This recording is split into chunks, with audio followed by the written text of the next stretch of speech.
설마 살아있을 리가. 한 사내가 절 마당에 들어서며 저도 모르게 중얼거렸습니다.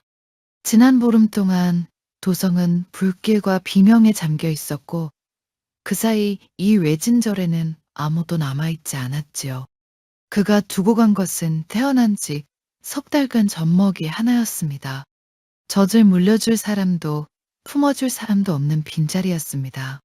사내의 손끝이 떨렸습니다. 법당문을 미는 그 짧은 순간이 지난 보름보다 더 길게 느껴졌지요.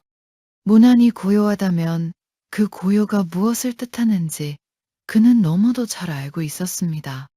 지난 보름 동안 그는 이 순간을 수백 번 그려보았고 그때마다 차마 그 끝을 상상할 수 없어 눈을 질끈 감곤 했지요.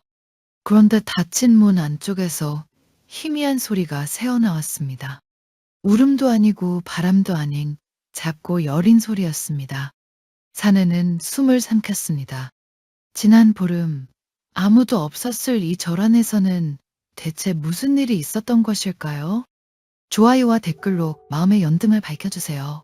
지금 계신 곳이나 마음에 품고 계신 소원을 댓글로 남겨주시면 지혜의 불빛이 여러분의 삶에 늘 함께하기를 기원하겠습니다.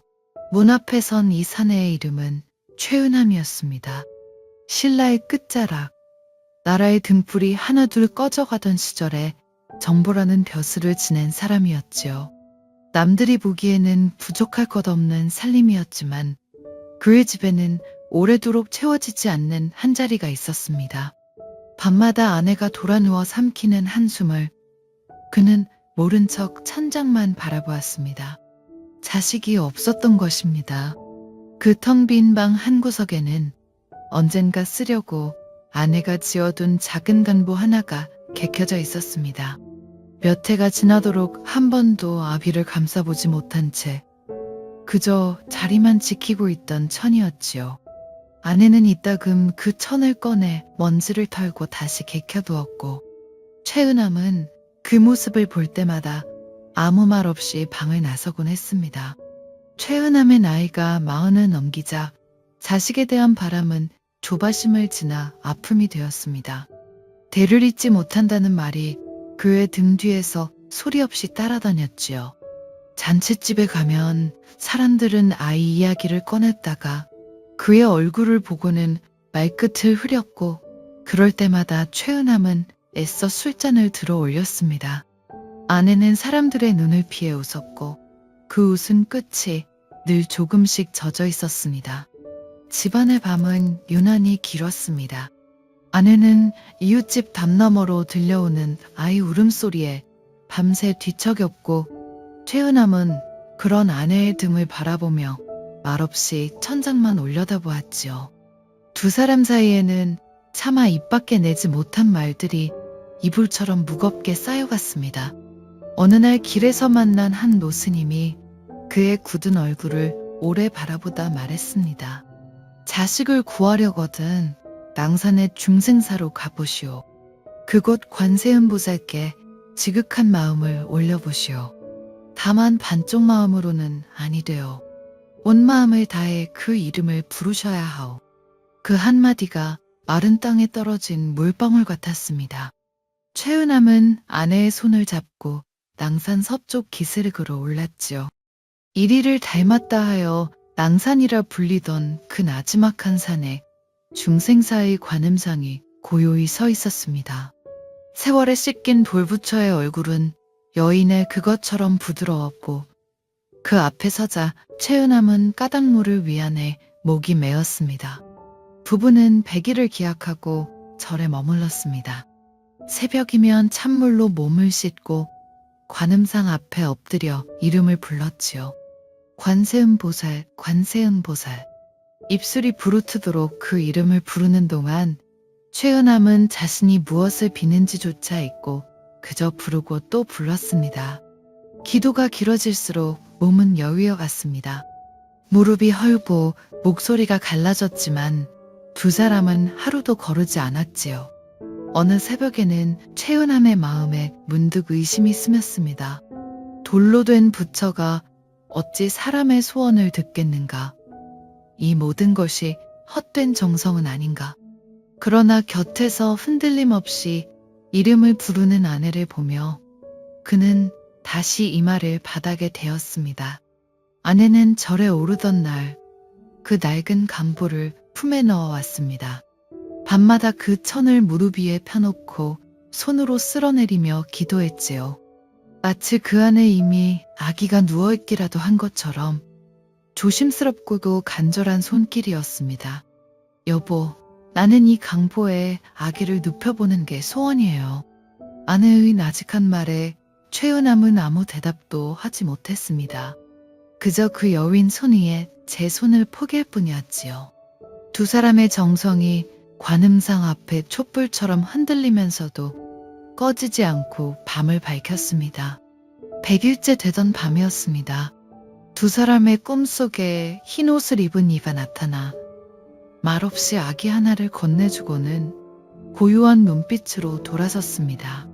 그 눈빛에는 꾸짖음도 재촉도 없었고 다만 오래 기다린 이를 마침내 마주한 듯한 깊은 고요만이 담겨 있었지요. 잠에서 깬 부부는 서로의 얼굴을 마주 보았습니다. 같은 꿈을 꾸었다는 사실이 말보다 먼저 두 사람의 눈시울을 붉혔지요. 그리고 얼마 지나지 않아 아내에게 태기가 있었습니다. 그토록 오래 비어있던 방에 드디어 작은 숨결이 깃들려 하고 있었지요. 최은함은 아내의 부른 배에 가만히 귀를 대어 보곤 했습니다. 아직 아무 소리도 들리지 않았지만 그에게는 세상의 어떤 풍압보다 벅찬 침묵이었습니다. 다만 아내가 아이를 잉태할 무렵 나라 밖에서는 서라벌을 향해 검은 그림자 하나가 소리 없이 남쪽 하늘을 타고 다가오고 있었습니다. 이듬해 아이가 태어났습니다. 사내 아이였죠. 최은함은 갓난 것을 두 손에 받아들고 한참을 말이 없었습니다. 손바닥만한 얼굴, 오므린 주먹, 그 여린 무게가 지난 20회의 기다림보다 무거웠습니다. 아기의 숨결이 그의 손목에 닿을 때마다 굳어있던 그의 어깨가 조금씩 풀렸지요. 마른 나뭇가지에 처음 물이 오르듯 무언가가 그의 안에서 천천히 되살아나고 있었습니다. 아내는 그 낡은 강보를 꺼내 아기를 감쌌습니다. 몇 해를 그저 개켜져만 있던 천이 마침내 제품을 찾은 순간이었지요. 오래 개켜져 있던 천에서는 세월의 냄새가 났지만 아기를 감싸자 이내 따뜻한 살냄새가 그 위에 배어들었습니다. 간보 밖으로 빠끔히 나온 작은 얼굴을 들여다보며 부부는 소리내지 않고 오래 웃었습니다. 이 아이는 우리가 낳은 게 아니라 부처님께서 주신 아이예요. 아내의 말에 최은함은 말없이 고개를 끄덕였습니다. 부처님께서 주신 아이라는 그 말이 그날따라 가슴 깊이 내려앉았지요. 아기가 자라는 방 안에는 늘 전내가 감돌았습니다. 최은함은 저녁마다 그 냄새를 맡으려 일부러 방문을 오래 열어두었지요. 세상의 어떤 향도 그 앞에서는 향이라 부르기 어려웠습니다. 밤이 깊어 아기가 잠들면 그는 간보 곁에 가만히 손을 얹고 그 작은 가슴이 오르내리는 것을 오래 지켜보았습니다. 그 규칙적인 숨결이 그에게는 세상에서 가장 편안한 소리였지요. 아이는 순하게 자랐습니다. 웬만해서는 보채는 법이 없었고 낯선이가 않아도 방긋 웃곤 했지요.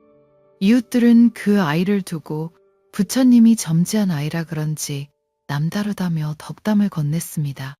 최은함은 그 말이 그저 인사치레인 줄 알면서도 들을 때마다 가슴 한구석이 뜨거워졌죠. 한 번은 아내가 낮잠이 든 사이 아기 혼자 방에 남은 적이 있었습니다. 뒤늦게 놀라 달려간 아내는 그만 걸음을 멈추고 말았지요. 아이가 허공에 무언가를 바라보며 까르르 웃고 있었던 것입니다. 마치 곁에 다정한 누군가가 있어 어르기라도 하는 것처럼요. 아내는 그 모습을 최은함에게 들려주었지만 두 사람은 그것이 무슨 뜻인지 그때는 알지 못했습니다. 그러던 어느 날 도성의 공기가 달라졌습니다. 사람들의 걸음이 빨라지고 목소리가 낮아졌지요. 후백제의 군사가 서라벌을 향해 밀려오고 있다는 소식이었습니다. 성 안의 웃음이 하루아침에 걷히고 골목마다 짐을 꾸리는 손들이 분주해졌습니다. 처음에 최은함은 애써 마음을 다잡았습니다. 서라벌은 천년을 이어온 도읍이었고 그 성벽이 그리 쉽게 무너지리라고는 누구도 믿지 않았지요. 그러나 하루가 다르게 들려오는 소식은 점점 무거워졌습니다. 피난을 떠나는 수레가 성문으로 줄을 이었고 밤이면 먼 산등성 위에 정체 모를 불빛이 오르내렸습니다. 최은함은 강보에 쌓인 아들을 내려다보았습니다. 아이는 아무것도 모른 채 새근새근 잠들어 있었지요. 그 평온한 얼굴 위로 성벽 너머에서 번져오는 붉은 기운이 어른거렸습니다. 품 안의 온기와 성 밖의 소란, 그 둘 사이에서 최은함의 마음은 이미 갈라지기 시작하고 있었습니다. 아내는 아기를 안은 팔에 저도 모르게 힘을 주었습니다. 여보, 설마 이 섬까지 무슨 일이야 있겠어요? 최은함은 차마 대답하지 못했습니다. 그저 잠든 아이의 이마를 오래 쓸어줄 뿐이었지요. 20회를 기다려 겨우 얻은 이 작은 숨결을 이제 막 품에 안았을 뿐인데 세상은 어찌하여 하필 이때 등을 돌리려 하는 것일까요? 며칠 사이에 도성은 완전히 다른 곳이 되었습니다. 낮에도 문을 걸어 잠근 집이 늘었고 밤이면 먼 곳에서 붉은 빛이 하늘을 물들였지요. 마침내 성이 어둠에 잠겼다는 말이 돌았습니다. 임금이 계신 곳에서 흘러나온 소식은 차마 입에 담기 어려운 것이었습니다. 천년을 이어온 도읍의 등불이 하룻밤 사이에 힘없이 흔들리고 있었지요. 거리에는 곡소리와 발소리가 뒤섞였습니다. 세간을 인 사람들이 서로를 부르며 성문으로 몰렸고 그 틈에서 아이를 잃은 어미의 울음이 끊이지 않았습니다. 최은함의 집 앞에도 낯선 그림자들이 스쳐 지나갔지요. 젊은 최은함에게도 부름이 왔습니다. 나라가 무너지는 마당에 겨슬한 사내가 방 안에 숨어 있을 수는 없었지요. 그는 나서야 했습니다. 그러나 나서는 순간 품 안의 아기가 문제였습니다. 잔장으로 갓난 것을 안고 갈 수는 없었습니다. 그렇다고 젖먹이를 긴 집에 홀로 둘 수도 없었지요. 데려가면 죽을 자리요, 두고 가면 굶을 자리였습니다. 어느 쪽으로도 길이 보이지 않는 밤이었습니다. 최은함은 밤하늘 서성이다 아기를 안았다 내려놓기를 되풀이했습니다. 우선 섬을 벗어납시다. 어떻게든 아이를 데리고 함께 몸을 피해야지요. 새 식구는 어둠을 틈타 집을 나섰습니다. 그러나 성문 앞은 이미 아수라장이었지요. 밀려드는 사람들 사이에서 서로를 부르는 소리조차 파묻혔고 누군가에게 떠밀린 최은함은 그만 아내의 손을 놓치고 말았습니다. 여보, 여보 어디 있어? 목이 터지도록 불렀지만 아내의 모습은 인파에 삼켜져 보이지 않았습니다. 최은함은 우는 아이를 안은 채 그 자리에 얼어붙었지요. 그 넓은 서라벌에서 이제 이 작은 숨결을 지킬 사람은 그 하나뿐이었습니다. 밤새 골목을 헤매는 동안 아기는 배가 고픈지 자꾸만 울었습니다. 그 울음이 적의 귀에 닿을까 두려워 최은함은 아이를 강보로 더 깊이 감싸 안았지요. 제 심장 소리로 아이의 울음을 덮으려는 듯 그는 아기를 가슴 한복판에 붙이고 걸었습니다. 한 번은 담벼락 모퉁이에서 낯선 발소리와 마주칠 뻔했습니다. 최은함은 급히 무너진 담 뒤로 몸을 숨겼지요. 하필 그때 아기가 울음을 터뜨리려 입을 벌렸고 그는 다급히 제 옷서프로 아이의 얼굴을 가만히 감쌌습니다. 발소리가 멀어질 때까지 그는 숨조차 제대로 쉬지 못한 채 그 자리에 붙박여 있었지요. 아이를 지키려는 그 손길이 자칫 아이를 상하게 할까. 그 짧은 순간에도 그의 마음은 갈갈이 찢겼습니다. 어디로 가야 하느냐. 나는 대체 너를 어디에 두어야 하느냐? 물어볼 곳도 기댈 곳도 없었습니다. 젖을 물려줄 어미마저 어둠 속으로 사라진 지금 이 아이를 살릴 길이 그에게는 도무지 보이지 않았지요. 최은함의 다리에서 힘이 빠졌습니다. 그는 무너진 담벼락에 등을 기대고 주저앉아 품속의 아이를 내려다 보았습니다. 아이의 눈에 비친 제 얼굴이 그렇게 초라해 보인 적이 없었지요. 바로 그때 그의 머릿속에 한 곳이 떠올랐습니다. 20해의 기다림 끝에 이 아이를 처음 얻었던 곳, 흰옷 입은 이가 꿈속에서 아기를 건네주던 그 자리, 낭산의 중생사였습니다. 어차피 사람의 힘으로는 지킬 수 없다면 이 아이를 주신 그분께 다시 맡기는 수밖에 없다는 생각이었지요. 발길을 그리로 돌리면서도 그의 가슴은 찢어질 듯 했습니다. 겨우 얻은 자식을 다시 그 부처님 앞에 홀로 내려놓아야 한다는 뜻이었으니까요. 중생사로 오르는 산길은 유난히 가팔랐습니다. 최은함은 몇 번이나 미끄러지면서도 아기를 감싼 팔만은 풀지 않았지요. 발밑에서 잔돌이 굴러떨어지고 마른 나뭇가지가 옷깃을 긁었지만 그는 아픈 줄도 몰랐습니다. 품 안에서 전해오는 작은 온기가 그가 걸음을 멈추지 못하게 하는 유일한 힘이었습니다. 그 온기가 사라질까 두려워 그는 아이를 제 가슴에 더 바짝 붙이고 걸었지요. 오르는 내내 그의 머릿속에는 어둠 속으로 사라진 아내의 얼굴이 어른거렸습니다. 이 아이를 다시 맡기러 가는 길을 아내가 알면 무엇라 할까? 20회를 함께 빌어 얻은 아이인데 그 어미에게 한마디 상의도 없이 홀로 이런 결정을 내려도 되는 것일까? 그러나 지금은 그런 것을 따질 겨를이 없었지요. 오직 이 아이를 살리는 것, 그 하나만이 그의 앞에 놓여 있었습니다. 법당에 들어서니 관음상이 여느 때처럼 고요히 서 있었습니다.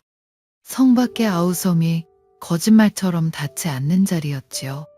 문 하나를 사이에 두고 세상이 두 쪽으로 갈라진 듯 안쪽의 고요가 오히려 서늘하게 느껴졌습니다.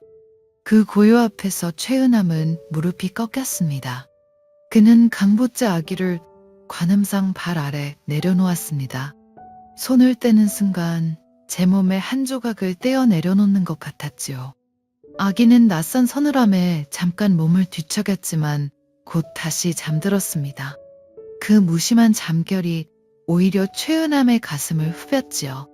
아이는 제가 어떤 자리에 놓였는지도 모른 채 아비를 온전히 믿고 눈을 감고 있었으니까요. 관세음 보살이시여, 이 아이는 제가 낳은 것이 아니라 대성께서 주신 것입니다. 최은함의 목소리가 잠겼습니다. 제가 돌아올 때까지 부디 이 아이를 지켜주십시오. 죽을 자리에 두고 가는 못난 아비의 청을 대성께서 거두어 주십시오. 이 아이의 어미마저 어디에 있는지 알 길이 없으니 이제 이 아이가 기댈 곳은 대성밖에 없습니다. 그는 이 말을 바닥에 대고 오래 엎드렸습니다. 눈물이 마룻바닥에 떨어져 번지는 동안 관음상은 말없이 그를 바라보고 있었지요.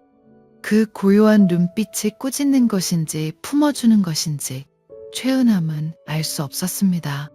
다만 그 앞에 엎드려 있는 동안만은 갈라졌던 마음이 이상하리만치 잔잔해지는 것을 느꼈지요. 몸을 일으킨 그는 차마 발을 떼지 못했습니다. 문가에서 몇 번이고 돌아보았지요. 텅 빈 법당 한가운데 작은 강보 하나가 관음상 발치에 놓여 있었습니다.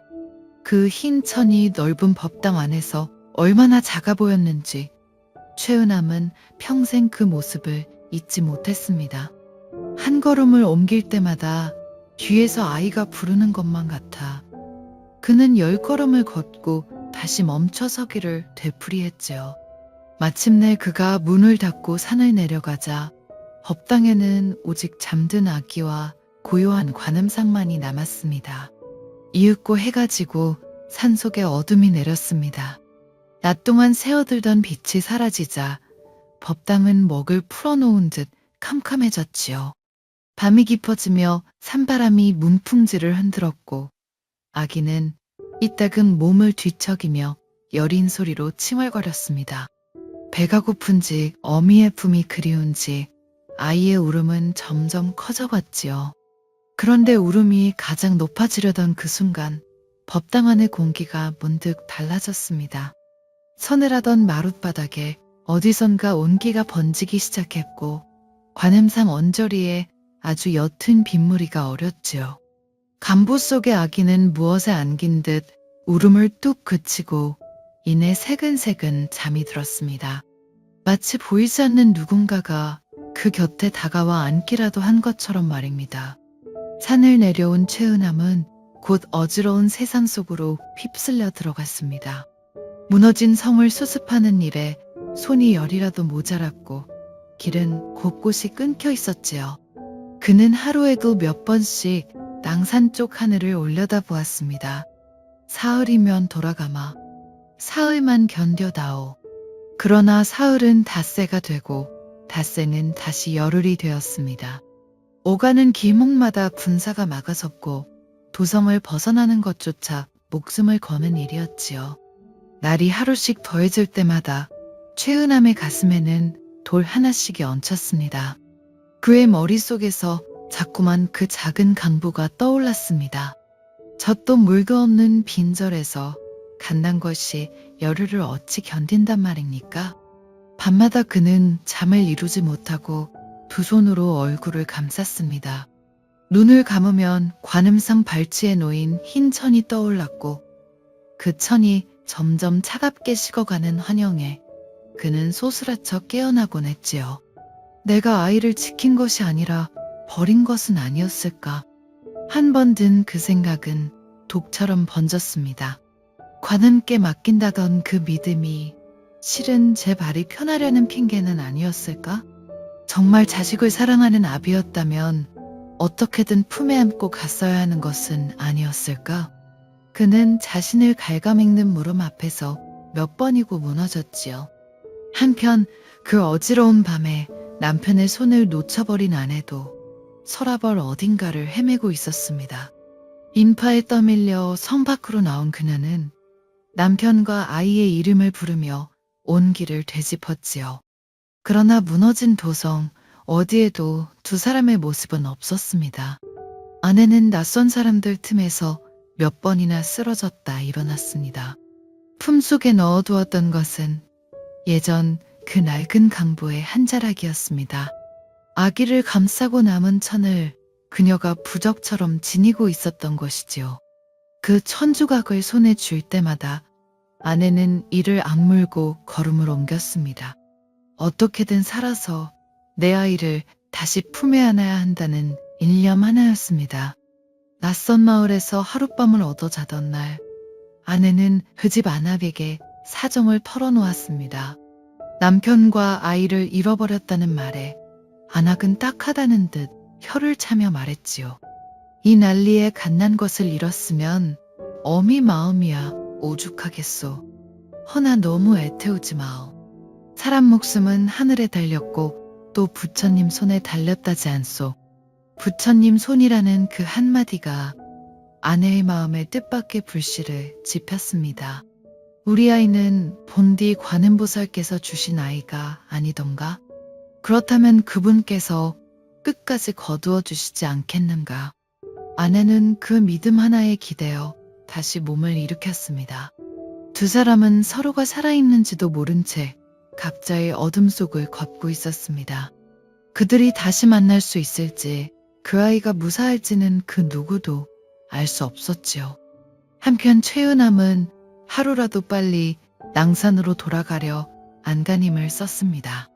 그러나 성을 오가는 길목마다 창을 든 군사가 지켜섰고 함부로 성을 나서려는 자는 그 자리에서 붙들렸지요.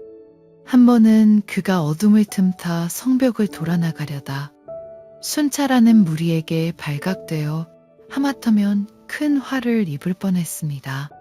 겨우 몸을 빼돌아온 그는 벽에 이마를 대고 소리 없이 흐느꼈지요. 조금만 더 견뎌다오. 그는 낭산 쪽 하늘을 향해 몇 번이고 그 말을 되뇌었습니다. 제 목소리가 그 먼저였다지 닿기라도 할 것처럼요. 그런데 그 무렵 낭삼 아랫마을 사람들 사이에서 이상한 말이 돌기 시작했습니다. 아무도 살지 않는 중생사 쪽에서 밤이면 희미한 불빛이 새어나온다는 것이었지요. 어떤 이는 은은한 향내를 맡았다 하고 어떤 이는 아기 우는 소리를 들었다고도 했습니다. 텅 빈 절에서 그럴 리가 없다며 사람들은 고개를 저었지만 그 소문은 좀처럼 가라앉지 않았습니다. 담이 큰 나무꾼 하나가 그 빛을 쫓아 절 가까이 다가간 적이 있었습니다. 그러나 법당 앞에 이르자 알 수 없는 두려움에 발이 굳어 그는 끝내 문을 열지 못하고 돌아섰다고 했지요. 다만 그날 밤 맡은 전내만은 평생 잊지 못했다고 그는 두고두고 사람들에게 이야기했습니다. 최은함도 그 소문을 전해 듣고 가슴이 철렁했습니다. 그것이 무슨 뜻인지, 좋은 조짐인지 나쁜 조짐인지 그는 감히 헤아릴 수조차 없었지요. 다만 한 가지 생각이 그를 붙들었습니다. 어서 저 산으로 돌아가야 한다. 살아있든 그렇지 않든 내 두 눈으로 그 아이를 확인해야 한다. 보름이 지나서야 마침내 길이 열렸습니다. 적이 물러가고 도성에 겨우 숨통이 트이자 최은함은 뒤도 돌아보지 않고 낭산으로 달렸습니다. 숨이 턱까지 차올랐지만 그의 발은 마음의 절반도 따라가지 못했지요. 산길을 오르는 동안 그는 최악의 순간을 수백 번 그렸습니다. 차갑게 식은 간보, 빈자리, 텅 빈 고요. 그 상상만으로도 다리가 풀려 몇 번이나 주저앉을 뻔했습니다. 절 마당에 들어서자 사방이 고요했습니다. 그런데 그 고요가 이상했지요. 법당 쪽에서 은은한 빛이 문틈으로 새어나오고 있었습니다. 아무도 불을 켤 사람이 없는 절이었는데도 말입니다. 가까이 다가서자 코끝에 냄새가 스쳤습니다. 향내였습니다. 그리고 그 향내에 섞여 익숙하고도 따스한 또 하나의 냄새가 실려 있었지요. 전내였습니다. 최은함의 심장이 방망이질하기 시작했습니다. 젖을 물릴 이 하나 없는 빈절에서 어떻게 전내가 난단 말입니까? 그는 문고리에 손을 얹은 채 한참을 망설였습니다. 이 문을 열면 무엇이 기다리고 있을지 두려움과 바람이 그의 안에서 팽팽히 맞섰지요. 심장 뛰는 소리가 제 귀에 다 들릴 지경이었습니다. 그리고 그 순간 문 안쪽에서 작고 여린 소리가 흘러나왔습니다. 울음도 바람도 아닌 오말이었습니다. 분명 살아있는 아이의 소리였지요. 최은함은 더는 참지 못하고 떨리는 손으로 법당문을 밀었습니다. 관음산 발 아래 그 작은 강보가 그대로 놓여 있었습니다. 그리고 강보 속에서 아기가 두 팔을 버둥거리며 최은함을 올려다보고 있었지요. 방금 목욕이라도 한 듯 얼굴이 뽀얗게 씻겨 있었고 발그레한 두 뺨에는 젖살이 통통하게 올라 있었습니다. 벌린 입에서는 갇혀줄 먹은 전내가 감돌았지요. 보름을 굶은 아이의 얼굴이 아니라 밤낮으로 품에 안겨 자란 아이의 얼굴이었습니다. 최은함은 그 자리에 무너지듯 주저앉았습니다. 아이를 끌어안자 간보에서 아직 온기가 느껴졌지요. 사람의 손을 갖떠난 것처럼 그 처는 따뜻했습니다. 보름 동안 아무도 없던 빈절에서 이 온기를 지켜준 이가 누구였는지 그는 굳이 묻지 않았습니다. 그저 관음산을 우러러 소리 없이 울며 이 말을 조아릴 뿐이었지요. 대성이시여, 제가 어리석어 그 믿음을 의심하였습니다. 이 못난 아비를 용서하십시오. 그동안 그를 갉아먹던 물음이 그 눈물 속에 녹아내렸습니다. 아이를 두고 간 것이 버림이 아니라 맡김이었음을 그는 이제야 온전히 깨달았지요. 품속의 아이는 아무것도 모른 채 아비의 젖은 뺨에 제 작은 손을 갖다 대었습니다. 그 여린 손길이 최은함이 받은 그 어떤 위로보다 컸습니다. 말없이 서 있는 관음산 위로, 문틈으로 든 빛이 잔잔하게 내려앉고 있었습니다. 그 고요한 눈빛이 처음 아이를 맡기던 밤과 조금도 다르지 않았습니다. 얼마나 그렇게 엎드려 있었을까요? 등 뒤에서 조심스러운 발소리가 들려왔습니다. 최은함이 고개를 돌리자 문가에 한 여인이 넋을 놓고 서 있었지요. 흐트러진 머리에 다 해진 옷차림이었지만 최은함은 한눈에 알아보았습니다. 인파 속으로 사라졌던 아내였습니다. 아내 또한 죽을 고비를 넘기며 이 산을 오르던 참이었지요. 밤마다 중생사에서 이상한 빛이 오른다는 소문이 지푸라기라도 잡으려던 그녀의 발길을 이곳으로 이끈 것이었습니다. 두 사람은 아무 말도 하지 못했습니다. 다만 그 작은 간보를 사이에 두고 서로의 어깨를 부여잡은 채 오래 울었지요. 품에 안긴 아이는 두 사람의 젖은 얼굴을 번갈아 올려다보며 방긋 웃었습니다. 제 부모가 어떤 밤을 건너 이 자리에 이르렀는지도 모른 채 그저 다시 만난 것이 좋아 손발을 버둥거렸지요. 그 천진한 웃음 앞에서 지난 보름의 두려움이 봄눈처럼 녹아내렸습니다. 최은함이 관음의 품에서 되찾은 그 아이는 무럭무럭 자랐습니다. 세 식구는 다시 하나가 되어 어지러운 세상을 함께 건넜지요. 최은함은 훗날에도 그 밤에 일을 두고 자신이 아이를 살린 것이 아니라 아이가 자신을 다시 사람으로 살려놓았다고 말하곤 했습니다.